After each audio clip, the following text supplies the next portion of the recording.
Hello there, I'm Aiden and welcome to A Pastor's Life for Me. Today we've just got a quick one for you. I've been having some issues with my laptop and now it needs to be warrantied, and to make a long story short, I've been spending the past 2 days trying to fix it. But to no avail, and I sort of ran out of time to do my full-length video that I had planned. So 2 Minute Tuesday, just a couple of thoughts that have been on my mind since looking at future passages for a future video. And while doing this, I was struck again by Philippians chapter 2. Paul is speaking of how we should love one another to the point where we're looking upon their best interest and not ours. And he uses Christ as an example of this. Jesus, who though he was in the form of God, did not count equality with God a thing to be grasped, but emptied himself by taking on the form of a servant, being born in the likeness of men, and being found in human form, he humbled himself by becoming obedient to the point of death, even death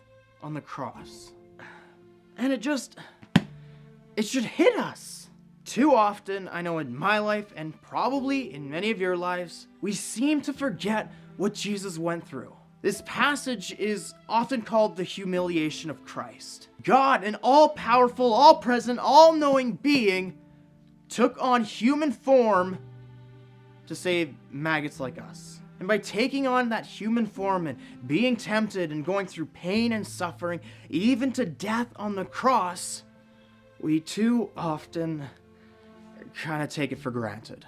I know way too often with me, I just need to remind myself. Be amazed at the gospel of what Christ has done in our lives. It's a lot of times we know it and we know it well. And I try and make an effort every day to preach the gospel to myself. And while I was an enemy of God, it was at that point that he saved me.